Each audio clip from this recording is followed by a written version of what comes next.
Cette photographie est devenue l'un des symboles de la famine en Afrique. Elle a été prise en 1993 à Ayod, dans le Sud-Soudan. Mais qui est le charognard sur cette photographie?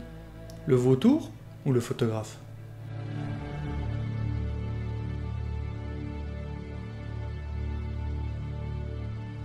En 1993, Kevin Carter, jeune photographe sud-africain, se rend dans le Soudan pour enquêter sur la famine et la guerre civile qui frappe le pays. Il se trouve à Ayod au moment où il est témoin de cette scène d'une puissance symbolique sans précédent pour illustrer la famine. Le photographe appuie sur son déclencheur et il prendra environ 5 photos. Il attendra même une vingtaine de minutes en espérant que le vautour va ouvrir ses ailes pour accentuer un peu la symbolique et la force de l'image. Le vautour n'ouvrira pas les ailes, Carter va le chasser et elle s'éloignera pour fondre en larmes. Le gars il attend 20 minutes sans l'aider, mais c'est vraiment une espèce de... Bien entendu, on pourra avoir ce genre de réaction quand on ne connaît pas le contexte dans lequel a été prise l'image, mais j'y reviendrai un peu plus tard car le véritable contexte a été découvert en 2011. Le 26 mars 1993, le New York Times publie la photo et les réactions sont immédiates. Le journal reçoit tellement de lettres qu'ils sont obligés de faire un éditorial quelques jours après pour dire que l'enfant a bel et bien réussi à rejoindre un centre de médecins du monde, mais on ne sait pas s'il a survécu. En 1994, Kevin Carter reçoit le prix Pulitzer pour cette photographie. Et là, un nombre incroyable de critiques vont s'abattre sur lui, notamment de la part du grand public, le traitant de vautour, de charognard de l'image, et qu'il aurait au moins pu aider l'enfant. Quelques mois plus tard, le 27 juillet 1994, Kevin Carter va mettre fin à ses jours.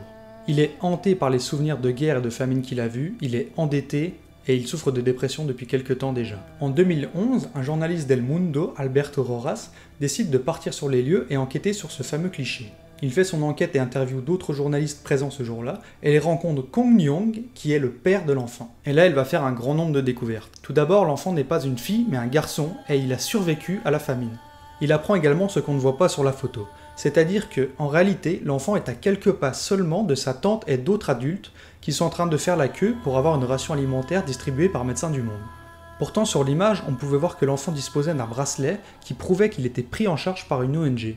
Quand Alberto montre la photo aux gens du village, personne n'avait vu ce cliché avant et ne savait absolument pas qu'il avait fait le tour du monde. La présence du vautour ne choque personne car ils sont très présents dans la région. L'enfant, en réalité, est décédé 14 ans plus tard, suite à des fièvres répétées dues au paludisme. L'honneur de Kevin Carter est sauf, il n'est pas le charognard tant critiqué.